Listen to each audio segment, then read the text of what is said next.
Greetings, everyone. Dr. Brian Scott back with you here midweek. Another podcast from Insight to the End Times.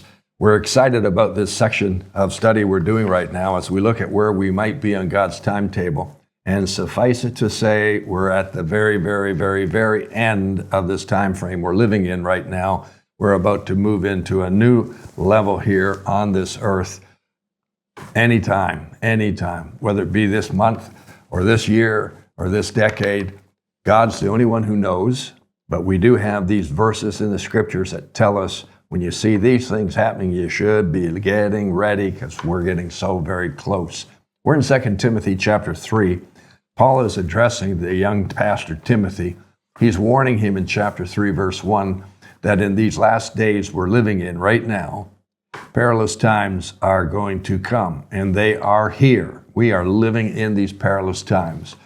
As we get into verse 2 and 3 and so on, we're looking at factors that are significant indicators of these perilous times. In verse number 3, we are looking at a couple of factors here. The first one is unloving. We began looking at it just the other day, and I have more I want to share with you on that. So let's get right into the material today. Unloving is coming from a Greek word, and it means astorgos. And that's the opposite of storge or storgos, which is love between family members.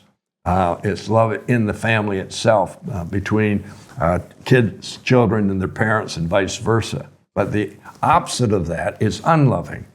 And unloving is defined here in the scriptures, or in the Greek, I should say, as a lack of love for one another. It's just bad news. That's all it is. Bad news.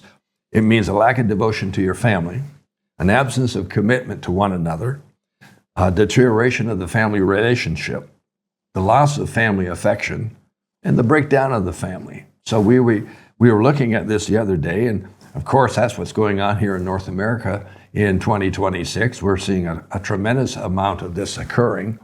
And I want to give you some contributing factors because you wonder, where is this all coming from? I'd suggest to you that in the last 20 to 30 years, we've seen a deterioration that has accelerated. And I think one of the major contributing factors, number one, is technology. We didn't have this when I was growing up. But this technology has provided us with the internet, with computers, with smartphones, with all kinds of computerized games, etc., etc. Hey, this is Matt from Insights to the End Times. I wanted to interrupt just for a quick moment and ask you to do us a huge favor. If you could go ahead and hit the like, share, or subscribe button, it would allow us to make sure that you stay up to date with all the latest videos from Dr. Scott. Now back to the episode. As a result, most kids today are learning their social skills, their cultural skills, their interpersonal skills from the internet, from social media, from likes and dislikes, and so on and so forth. Here's another factor that has contributed. Multiple televisions available within the home to the point where almost everybody in the home has their own television. And all connected to the internet in most cases, or on cable, as some of them are. But there's a tremendous amount of streaming going on now, where they are connected to the internet and they're accessing all kinds of information that was never available even 20 or 30 years ago. Thirdly, most American homes have at least 3 computers in the home, between desk-based units, but the majority of them now are laptops or available on their phones, etc. And that allows them access to way too much information.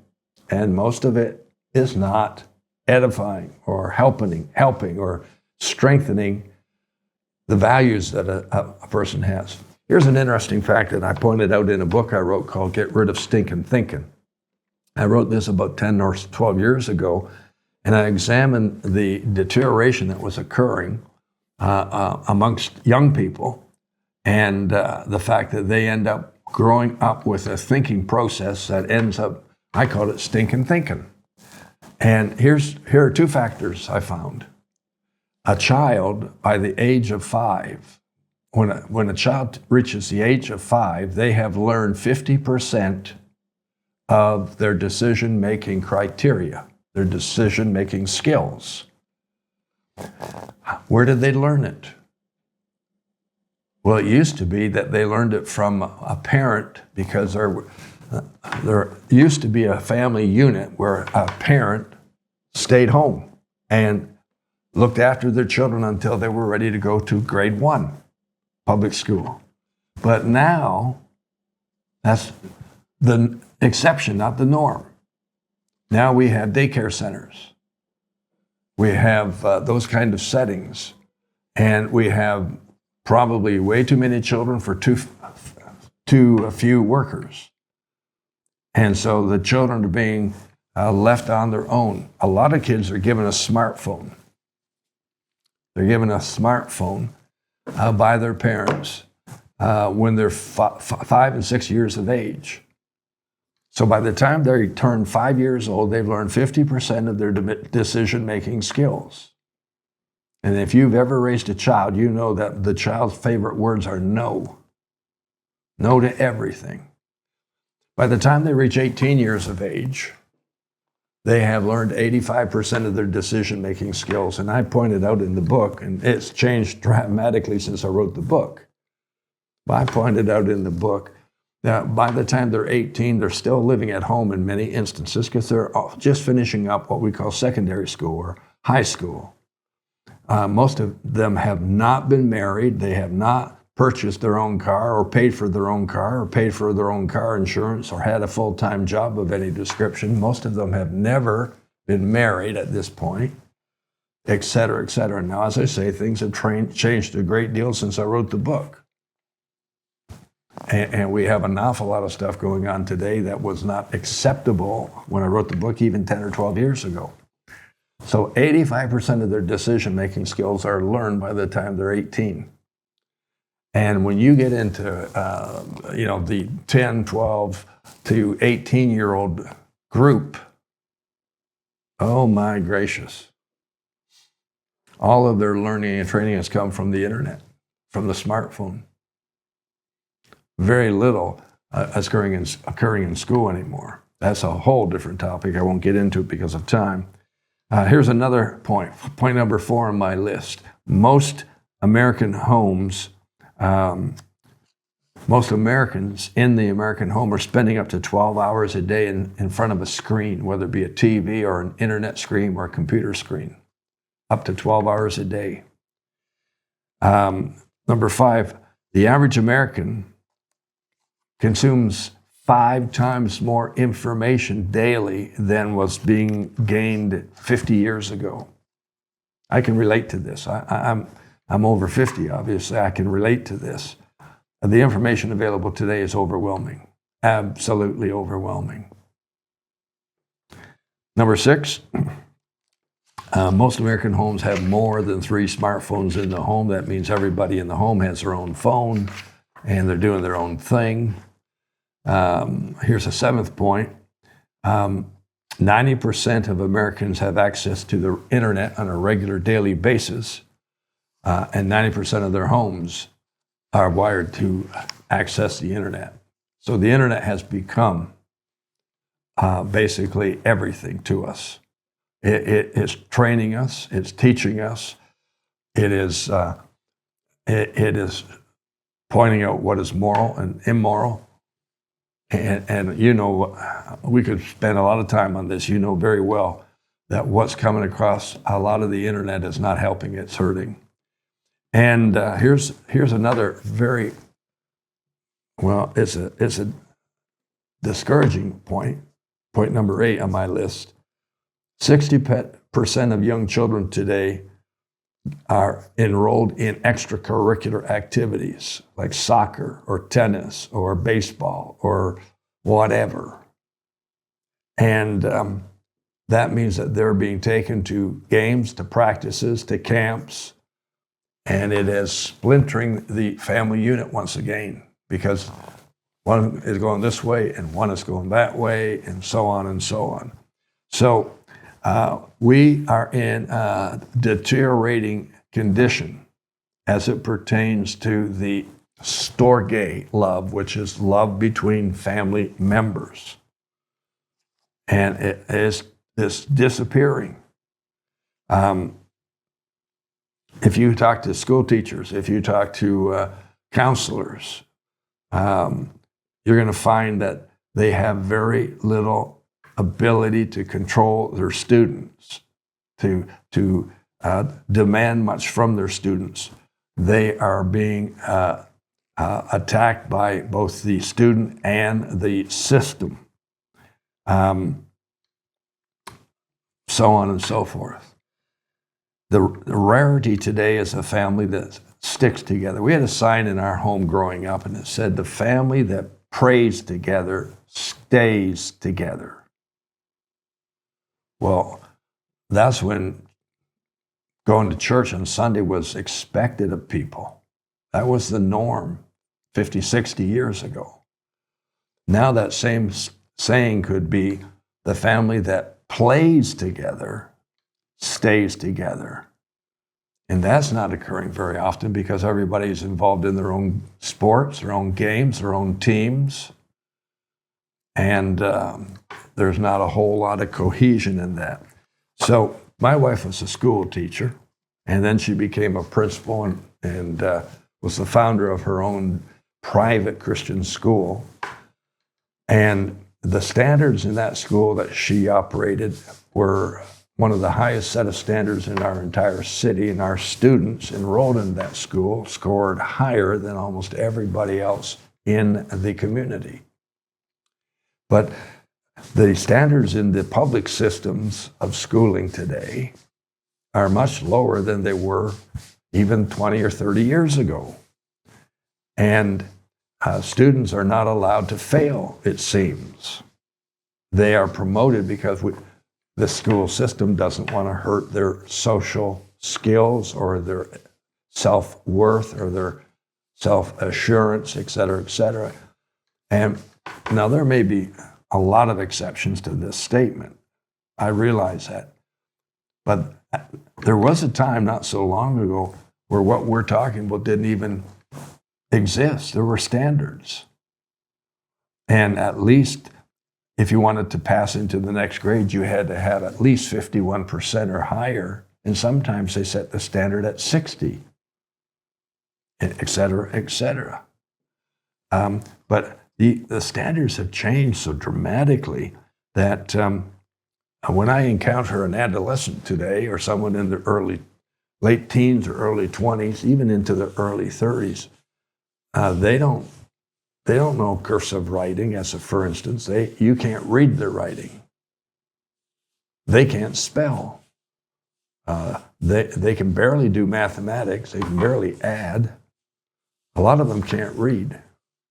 We had a young man that came to our church services, and this goes back probably 30, 35 years ago, quite a length of time ago.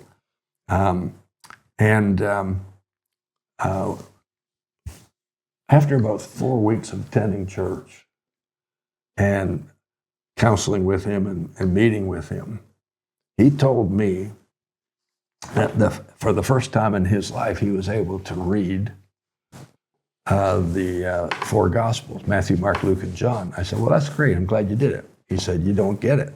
He said, "I never knew how to read.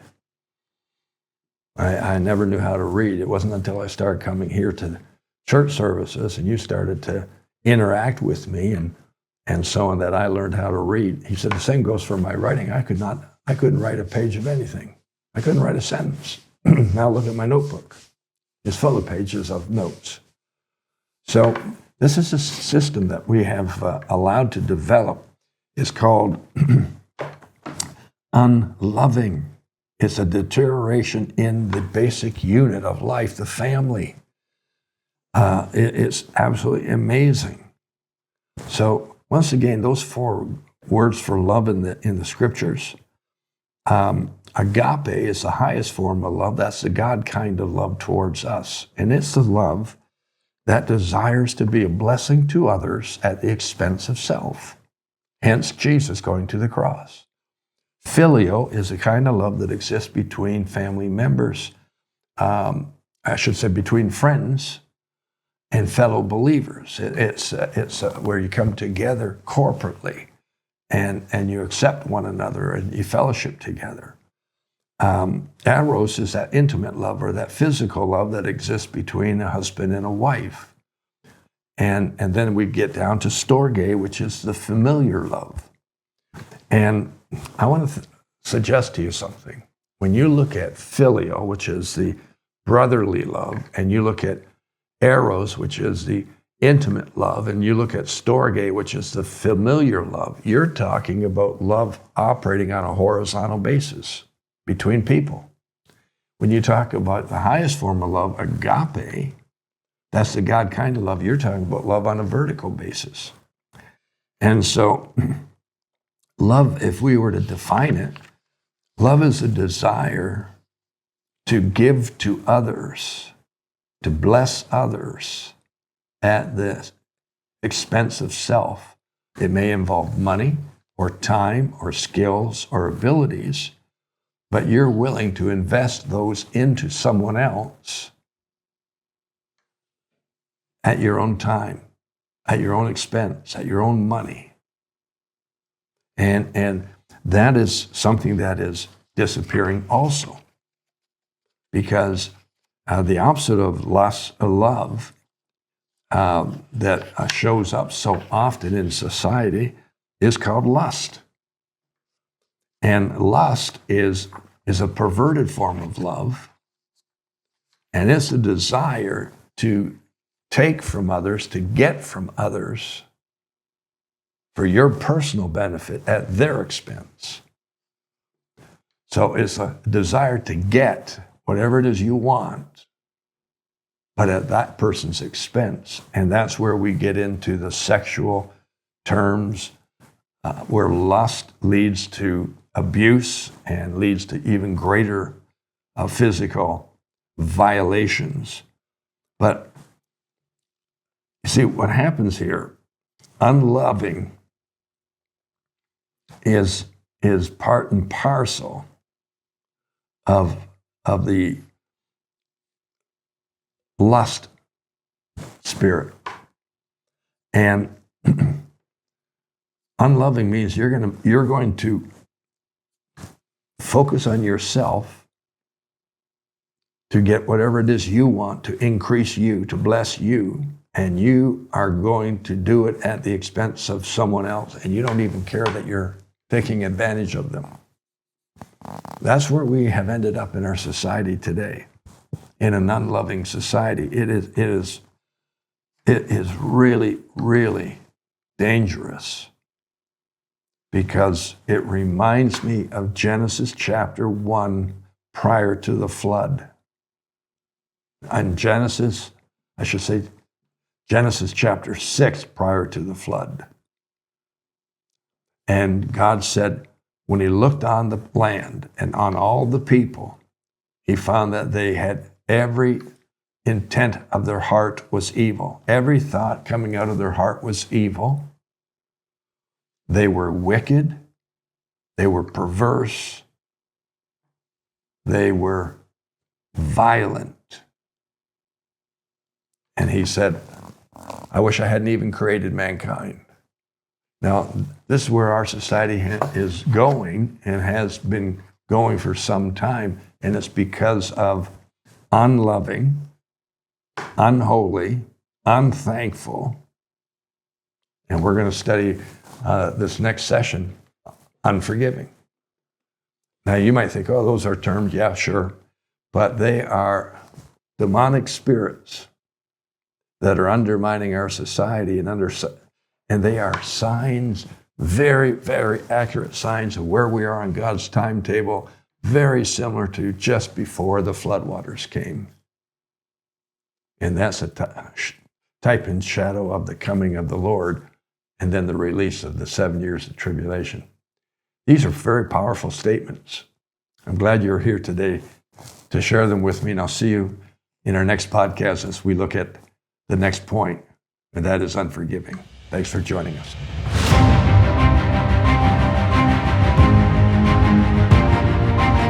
Hey, thanks for watching this episode of Insights to the End Times. I hope you enjoyed it.